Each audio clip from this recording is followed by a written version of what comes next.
അനന്തം ദേശം കൊണ്ടും കാലം കൊണ്ടും വസ്തു കൊണ്ടും പരിമിതിയില്ലാത്തത്. സാമാന്യമായി ലോകത്തിൽ നമ്മൾ അനുഭവിക്കുന്ന എല്ലാത്തിനും പരിമിതിയുണ്ട്. ദേശം കൊണ്ടുള്ള പരിമിതി, കാലം കൊണ്ടുള്ള പരിമിതി, വസ്തു കൊണ്ടുള്ള പരിമിതി. അല്ലാത്തൊന്നിനെ നമ്മൾ അറിയുന്നില്ല.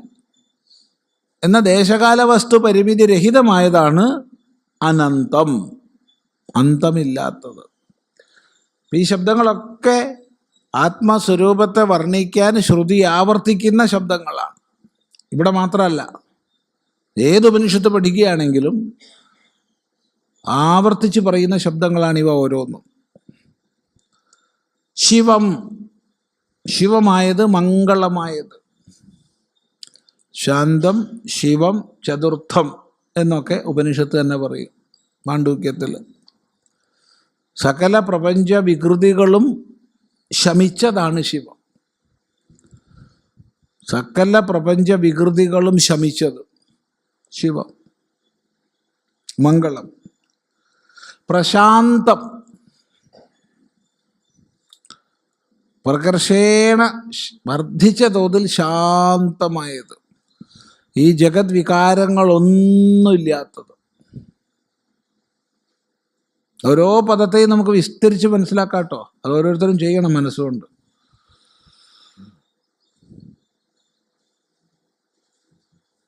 അപ്പൊ പ്രപഞ്ച വികാരങ്ങളെല്ലാം ഉപശമിച്ച പ്രശാന്തം.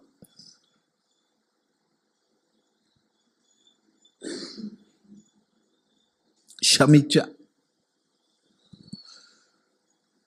അമൃതം, മരണരഹിതം, ജരാരഹിതം, ക്ഷയരഹിതം എന്നൊക്കെ പറയാം. അമൃതം.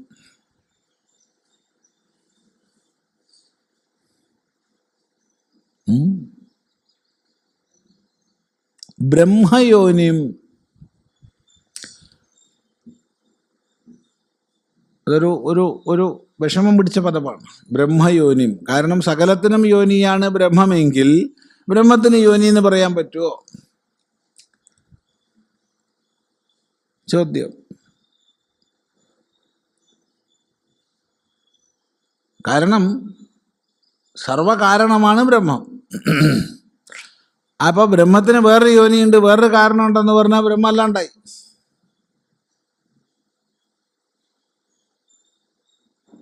അല്ലേ?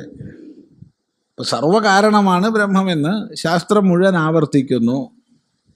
യതോ വാ ഇമാനി ഭൂതാനി ജായന്തേ യേന ജാതാനി ജീവന്തി യത് പ്രയന്തി അഭിസംവിശന്തി തദ് വിജിജ്ഞാസസ്വ തദ് ബ്രഹ്മേതി എന്നുള്ളതാണ് ബ്രഹ്മലക്ഷണങ്ങളിൽ, ശ്രുതി പറയുന്ന ബ്രഹ്മലക്ഷണങ്ങളിൽ ഏറ്റവും പ്രധാനപ്പെട്ടത്. അപ്പം സർവകാരണമാണ്, സർവ അധിഷ്ഠാനമാണ്. അപ്പം സർവകാരണമായിരിക്കുന്നതിന് കാരണമുണ്ടെന്ന് പറഞ്ഞാൽ സർവകാരണമല്ലല്ലോ. അപ്പം യോനി കാരണം, ബ്രഹ്മയോനി, ബ്രഹ്മത്തിന് കാരണമായത് എന്ന് പറഞ്ഞാൽ ആ പദം തന്നെ തെറ്റാണ്. അപ്പം നമ്മൾ സൂക്ഷ്മമായി വിചാരം ചെയ്ത് മനസ്സിലാക്കണം. ഇവിടെ ബ്രഹ്മശബ്ദത്തിനെ നമുക്ക് പലതരത്തിലെടുക്കാം.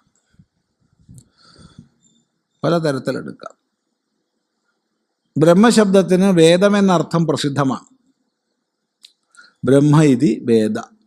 അങ്ങനെയാണ് നമ്മൾ ബ്രാഹ്മണൻ എന്നൊക്കെ പദം പ്രയോഗിക്കുന്നത്. വേദം അധ്യയനം ചെയ്തവൻ എന്ന അർത്ഥത്തിൽ. വേദത്തിന് യോനിയായ സകല വേദങ്ങളുടെയും ആരംഭസ്ഥാനമായ എന്ന് പറയാം ബ്രഹ്മയോനിക്ക്. നമ്മുടെ ശാസ്ത്രയോനിത്വാദ് എന്ന് ബ്രഹ്മസൂത്രകാരൻ തന്നെ നമുക്ക് പറഞ്ഞു തരും. സകല ശാസ്ത്രങ്ങളുടെയും യോനിയാണ് ബ്രഹ്മമെന്ന്.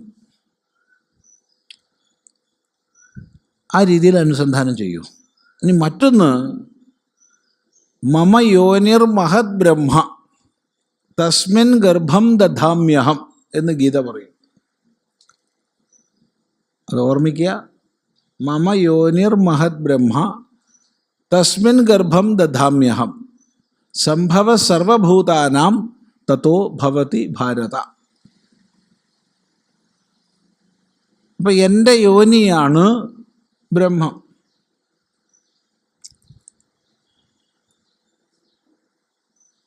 അവിടെ യോനി എന്നുള്ളതിന് എൻ്റെ കാരണം എന്നർത്ഥം എടുക്കരുത്. ഞാൻ യാതൊന്നിൽ പ്രപഞ്ചമാകുന്ന കാര്യത്തെ ഉത്പാദിപ്പിക്കുന്നോ അങ്ങനെയുള്ള യോനി.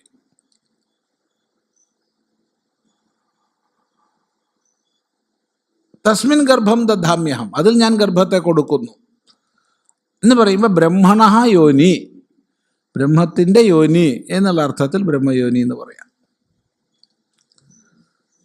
മൂന്നാമതായിട്ട് ബ്രഹ്മശബ്ദത്തിന് പരബ്രഹ്മം എന്ന അർത്ഥം എടുക്കാതെ അപരബ്രഹ്മം എന്ന അർത്ഥം എടുക്കുക.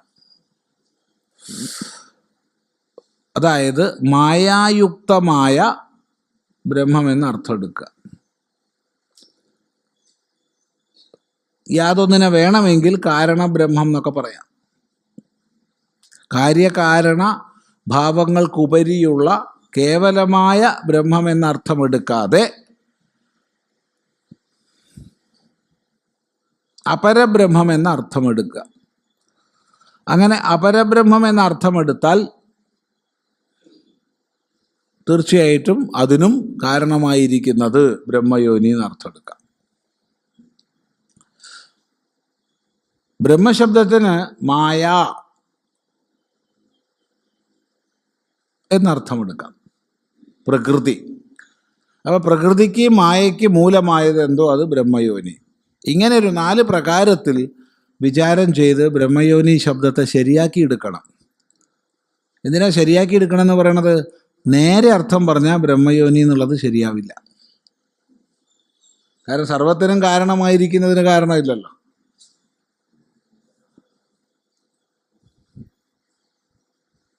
അതുകൊണ്ടാണ് വിഷമം പിടിച്ച പദമാണെന്ന് പറഞ്ഞത്. ബ്രഹ്മയോനിം തത്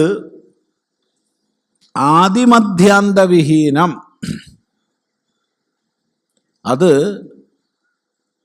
ഇതിൽ ഈ കടലാസിൽ തഥാ എന്നുണ്ട്. അത് അവിടെ തഥാ ആവശ്യമില്ല, തഥാന്ന് മതി. തഥാ ആ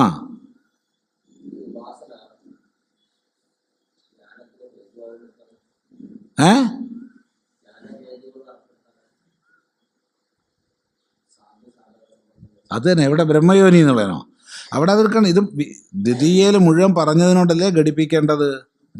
വിരജം, വിശുദ്ധം, വിശദം, വിശോകം, അചിന്യം, അവ്യക്തം, അനന്തരൂപം, ശിവം, പ്രശാന്തം, അമൃതം, ബ്രഹ്മയോനിം, ആദിമധ്യാന്തം.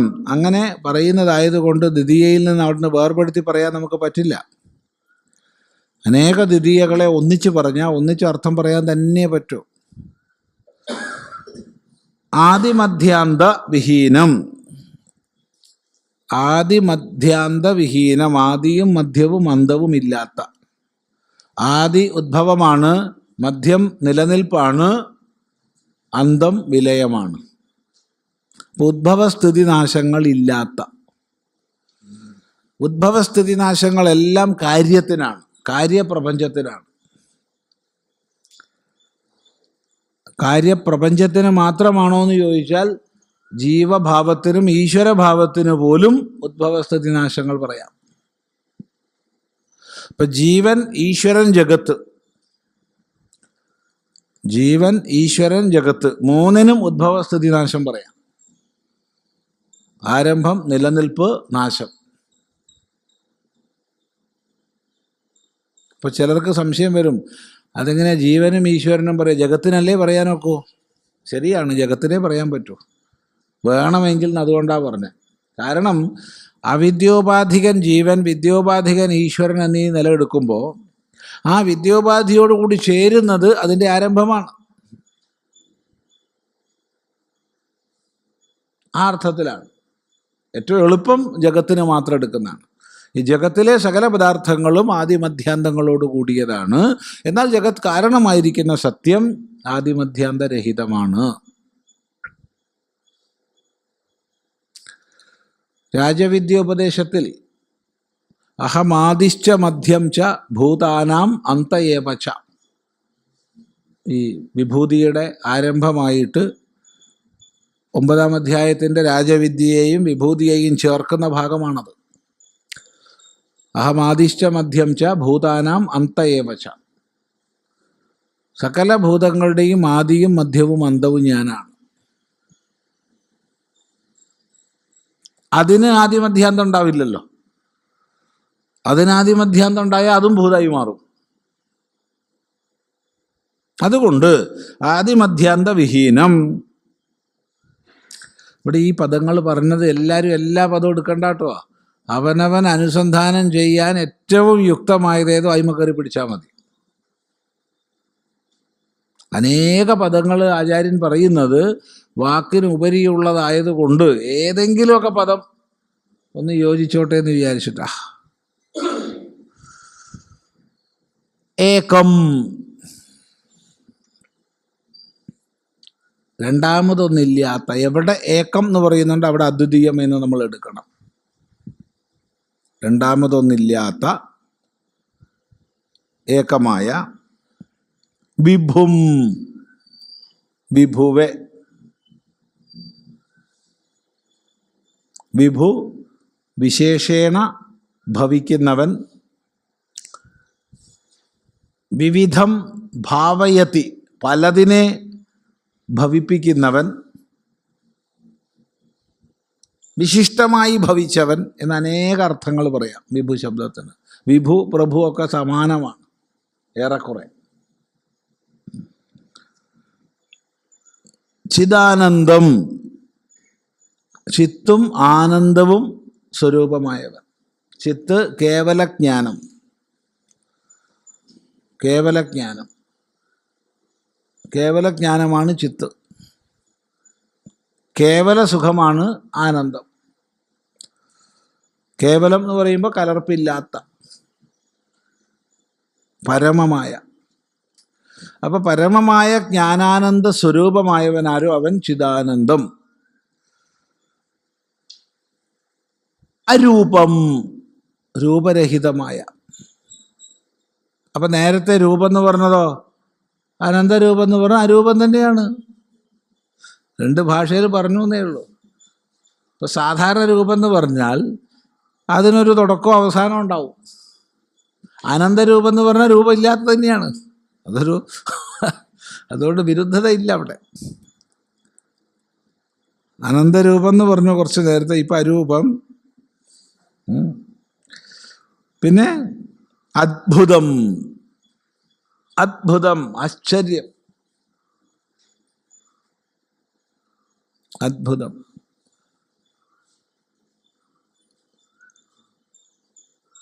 ഈ പ്രപഞ്ചത്തിൻ്റെ മുഴുവൻ ആവിർഭാവ തിരോഭാവങ്ങൾക്കും അടിസ്ഥാനമാണെന്ന അറിവ് തന്നെ അത്ഭുതകരമാണ്. അവിടെ അത്ഭുതമല്ലാതെ മറ്റൊന്നില്ല.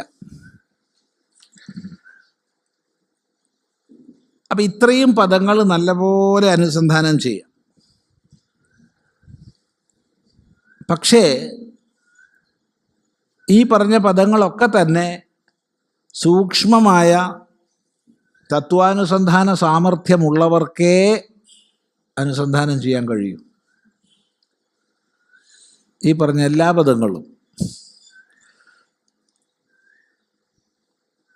അതെല്ലാവർക്കും സാധിക്കുമോ? സാധിക്കില്ല. അചിന്ത്യം എന്നൊക്കെ പറഞ്ഞാൽ തന്നെ ചിന്തിച്ചോളൂ. എന്തിനാ ചിന്തിക്കണം? ചിന്തിക്കാൻ പറ്റാത്തതിനെ ചിന്തിച്ചോളൂ. അല്ലെങ്കിൽ നീ ഭാവന ചെയ്തോളൂ. എന്തിനെ? ഭാവന ചെയ്യാൻ പറ്റാത്തതിനെ ഭാവന ചെയ്തോളൂ എന്നൊക്കെ പറഞ്ഞാൽ എത്ര പേർക്ക് മനസ്സിലാക്കാൻ പറ്റും? നമുക്ക് വേദാന്ത വിചാരത്തിൻ്റെ മാർഗത്തിൽ പോകുന്നവർക്ക് ശരി അനുസന്ധാനം ചെയ്യാം. പക്ഷേ ആചാര്യൻ സമൂഹത്തിലേക്ക് നോക്കുമ്പോൾ എല്ലാവർക്കും ഇത് പോരാ.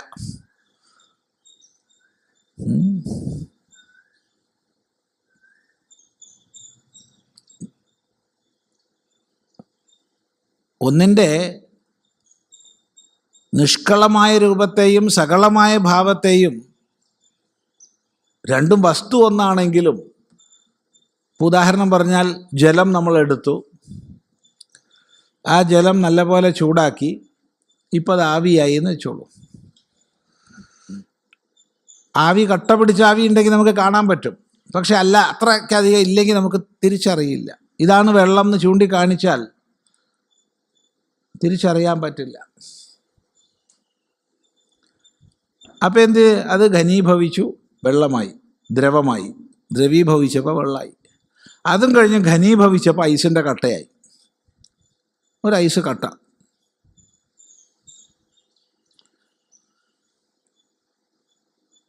തൊട്ടും എടുത്തും കാണിച്ച് കൊടുക്കാൻ ഏതാ സാധിക്കുക? ഐസ് കട്ടയാണ്. അതെന്താ? വെള്ളം പറ്റില്ലേ? വെള്ളം പാത്രത്തിലേ പറ്റുള്ളൂ. പാത്രം ഇല്ലാണ്ട് വെള്ളം പറ്റില്ല. എന്തെങ്കിലും പാത്രത്തിൽ മാത്രമേ വെള്ളം ഒരാൾക്ക് അറിയിക്കാൻ പറ്റൂ. പാത്രോപാധി ഇല്ലാതെ വെള്ളത്തെ അറിയിക്കണമെങ്കിൽ ഐസേ പറ്റുള്ളൂ. അത് തീർത്തും സകളീകൃതമാണ്. അത്ര സകളീകൃതമല്ല ജലം, ഒട്ടും സകളീകൃതമല്ല ആവി. അപ്പം എത്ര പേർക്ക് ഈ ആവി മനസ്സിലാവും? ചുരുക്കം പേർക്ക്. അപ്പം അത് പോരാ, ഒരു സകളീകൃത ഭാവം കൂടി വേണം എന്നുള്ളത് കൊണ്ട് ആ തലത്തിലേക്ക് പറയുകയാണ് ഉമാസഹായം. ആർക്ക് ഉമ സഹായമാണോ അവൻ, അഥവാ ഉമയ്ക്ക് സഹായമായവനാരോ അവൻ. അവർ പരസ്പരാശ്ലിഷ്ട വപുവാണ്. അതുകൊണ്ട് രണ്ടു കൂട്ടർ അങ്ങോട്ടും ഇങ്ങോട്ടും സഹായമാവട്ടെ. അപ്പോൾ ഉമ സഹായമായവൻ എന്ന് പറഞ്ഞാൽ ശിവൻ്റെ തപസ്സിൻ്റെ സമയത്ത് ശിവന് സേവ ചെയ്യാൻ വേണ്ടി ഉമ വന്നു നിന്നു. അങ്ങനെ ആർക്ക് ഉമ സഹായമായി സേവ ചെയ്തോ അവൻ ശിവൻ. അപ്പം തീർത്തും സകളീകൃതമായ മൂർത്ത രൂപത്തിലേക്ക് ഇറങ്ങി വന്നു ഇവിടെ. അപ്പം അതിൻ്റെ കഥകൾ വരും, അതൊക്കെ മനസ്സിനെ പിൻപറ്റാൻ പറ്റും. അങ്ങനെ ദേവതാരൂപത്തിലേക്ക്, ദേവതാഭാവത്തിലേക്ക് അനുസന്ധാനം കൊണ്ടുപോയി. ഉമാസഹായം അഥവാ തൻ്റെ അർദ്ധാംഗം തന്നെ നൽകി ഉമയെ ആര് സഹായിച്ചിരിക്കുന്നു അവൻ. സ്ഥൂലാർത്ഥാണേ, അത് ശ്രദ്ധിക്കുക. ഈ തലത്തിൽ സ്ഥൂലമായത് മതി.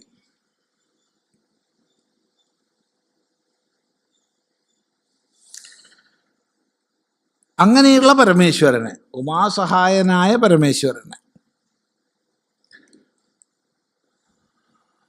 പരമശ്ച അസൗ ഈശ്വരശ്ച, പരമനുമാണ് ഈശ്വരനുമാണ്. പരമനാണ് എന്തുകൊണ്ട്?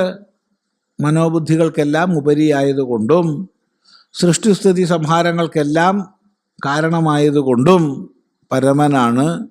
സർവപ്രപഞ്ച നിയന്ത്രിത്വമുള്ളതുകൊണ്ട് ഈശ്വരനുമാണ് പരമേശ്വരൻ.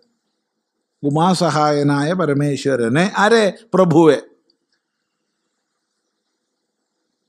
പ്രകർഷേണ സർവത്തെയും ഭവിപ്പിക്കുന്നവനെ.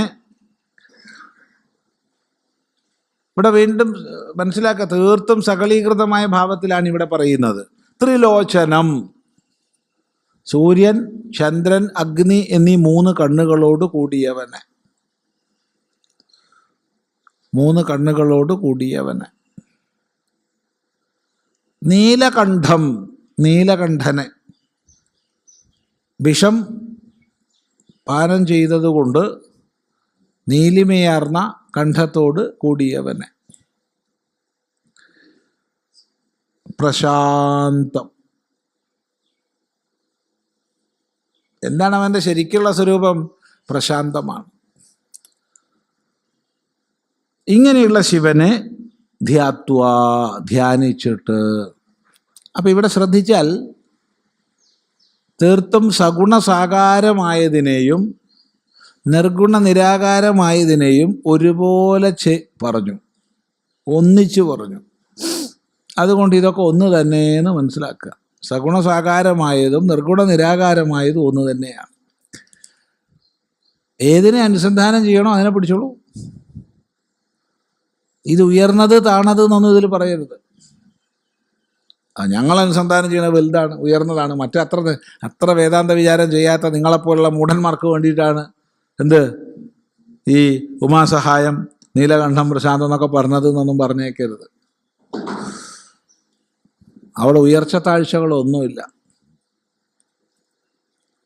പലപ്പോഴും ഈ വേദാന്ത വിചാര പദ്ധതിയിൽ പോകുന്നവർക്ക് പറ്റുന്ന വലിയൊരു അപകടമാണ്.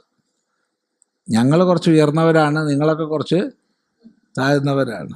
നിങ്ങൾക്ക് ഈ വേദാന്തമൊന്നും പറ്റില്ല കേട്ടോ. അതുകൊണ്ട് നിങ്ങൾ പൂജയൊക്കെ ചെയ്ത് കഴിഞ്ഞാൽ മതി. അതിനെ ഒന്ന് താണ് കണ്ടു, അത് പാടില്ല. ഇതെല്ലാം ഒരേ ഭാവമാണ്. സകളവും നിഷ്കളവും ഒന്ന് തന്നെ, സഗുണവും നിർഗുണവും ഒന്ന് തന്നെ. എന്തുകൊണ്ട്? രണ്ടിനുപരിയാണ് സത്യം. അവിടെ സഗുണമെന്നും പറയാൻ പറ്റില്ല, നിർഗുണമെന്നും പറയാൻ പറ്റില്ല, സകളമെന്നും പറയാൻ പറ്റില്ല, നിഷ്കളമെന്നും പറയാൻ പറ്റില്ല. ഇത് തന്നെയാണ് വാസ്തവത്തിൽ വൈദിക ചിന്തയുടെ സൗന്ദര്യവും. എല്ലാ അധികാരി ഭേദങ്ങളിലുള്ളവരെയും ഒരുപോലെ കണ്ട് എല്ലാവർക്കും പിന്തുടരാനുള്ള മാർഗം കൊടുക്കുന്നു.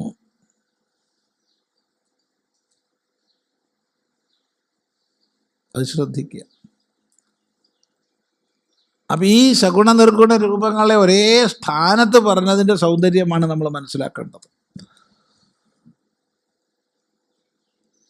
പിന്നെ ഇതൊരു ശൈവം എന്ന് പറഞ്ഞാൽ വൈഷ്ണവ എടുത്തോളൂ, വിരോധമില്ല. ഇതിനെ വിഷ്ണുപരമായിട്ട് എടുത്തോളൂ നിങ്ങൾ, എന്നാലും വിരോധമൊന്നുമില്ല.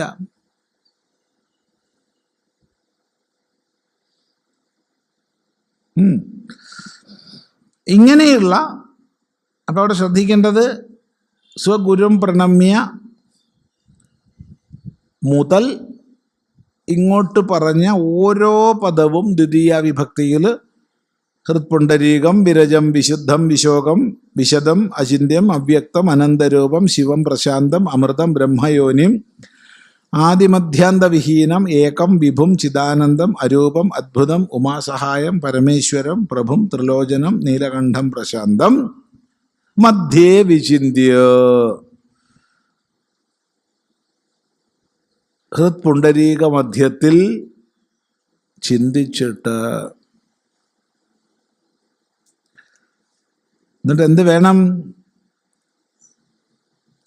വേണം? ആ ചിന്ത, ആ വിചിന്തനം ക്രമേണ പലതിൽ നിന്ന് പിന്തിരിഞ്ഞ് അതിൽ മാത്രം ഉറയ്ക്കുന്ന അവസ്ഥയിലേക്ക് എത്തണം. കാരണം ആദ്യം ഹൃത്പുണ്ടരീകമുണ്ട്, ആ ഹൃത്പുണ്ടരീകത്തിൽ ഈ പറഞ്ഞ വിശേഷണങ്ങളോട് കൂടിയ സത്യവുമുണ്ട് ഉണ്ടല്ലോ. മനസ്സിലായില്ല? വിചിന്യ എന്ന് പറയുമ്പോൾ ഹൃത്പുണ്ടരീകത്തിൽ, ഹൃദയത്തിൽ ഈ പരമസത്യത്തെ ചിന്തിക്കാനാണ് പറയുന്നത്. ആ ചിന്ത കൂടുതൽ സൂക്ഷ്മതലത്തിലേക്ക് പോകുമ്പോൾ പിന്നെ ഹൃദയാകാശമില്ല. പിന്നെന്തേ ഉള്ളൂ? ഈ ദ്വിതീയയിൽ പറഞ്ഞ സത്യം മാത്രമേ ഉള്ളൂ. സപ്തമിയിൽ പറഞ്ഞ മധ്യേ എന്നുള്ളത് അവിടെ പോയി. അപ്പോഴാണ് ധ്യാനിച്ചിട്ട്, അപ്പോഴേ ധ്യാനാവുന്നുള്ളൂ. ഏകാഗ്രതമമായ വൃത്തിയെ നേടി ആ സത്യത്തിൽ മാത്രം ഉറച്ച അവസ്ഥയിലെത്തിയിട്ട് എത്തിയാൽ മുനിഹി, അങ്ങനെയുള്ള മുനി, മനനശീലൻ. മുനി മനനശീലൻ. മനനാത് മുനിഹി, മനനം കൊണ്ടാണ് മുനിയാവുന്നത്. സത്യവിചാരം. സത്യത്തെ നിരന്തരം മനനം ചെയ്യുന്നവനായ ആൾ ഭൂതയോനിം ഗച്ഛതി, സകല ഭൂതയോനിയെ പ്രാപിക്കുന്നു, ഭൂതങ്ങൾക്ക് കാരണമായ. തസ്മാത് വാ ഏതസ്മാത് ആത്മന ആകാശസംഭൂതഃ, ആകാശാത് വായു വായോരഗ്നി അഗ്നേരാപഃ അഭ്യ പൃഥിവി എന്നൊക്കെ ശ്രുതി പറയുന്ന സകല ഭൂതങ്ങളുടെയും മൂലകാരണമായ സത്യം, അതാണ് ഭൂതയോനി. ആകാശാദി സകല ഭൂതങ്ങളുടെയും മൂലകാരണമായിരിക്കുന്ന സത്യത്തെ, എങ്ങനെയുള്ളതിനെ? സമസ്ത സാക്ഷ്യം, സമസ്ത പ്രപഞ്ചത്തിനും സാക്ഷിയായവനെ, എല്ലാ ആവിർഭാവ തിരോഭാവങ്ങൾക്കും സാക്ഷിയായി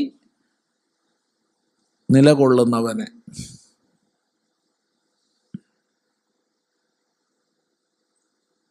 എങ്ങനെയുള്ളവനെ?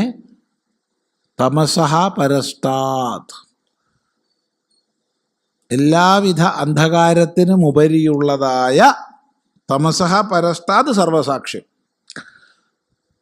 തമസ്സിന് ഇരുട്ടിനപ്പുറത്ത് ഇരുട്ടിനാൽ ബാധിക്കപ്പെടാത്ത സർവസാക്ഷിയായിരിക്കുന്ന ഭൂതയോനിയെ ഗച്ഛതി പ്രാപിക്കുന്നു. അവിടെ ഗച്ഛതി എന്നുള്ളത് ഉപചാരപൂർവം പറഞ്ഞതാണെന്ന് മനസ്സിലാക്കണം, അല്ലാണ്ട് പോയി പ്രാപിക്കുന്നൊന്നുമില്ല. ഇതാണ് സാധന പറഞ്ഞത്. എവിടെ? വിവിക്ത ദേശേച സുഖാസനസ്ഥ ശുചിസമഗ്രീവ ശിരശരീരഃ അത്യാശ്രമസ്ഥ സകലേന്ദ്രിയാണി നിരുദ്ധ്യ ഭക്തിയാ സ്വഗുരും പ്രണമ്യ ഹൃത്പുണ്ഡരീകം വിരജം വിശുദ്ധം വിചിന്യ മധ്യേ വിശദം വിശോകം അചിന്യമവ്യക്തമനന്തരൂപം ശിവം പ്രശാന്തമമൃതം ബ്രഹ്മയോനിം തദാദിമധ്യന്തവിഹീനമേകം വിഭം ചിദാനന്ദമരൂപമദ്ഭുതം ഉമാസഹായം പരമേശ്വരം പ്രഭും ത്രിലോചനം നീലകണ്ഠം പ്രശാന്തം ധ്യാത്വാ. അതാണ് ധ്യാത്വാ മുനിർഗച്ഛതി ഭൂതയോനിം സമസ്ത സാക്ഷിം തമസ പരസ്താത്.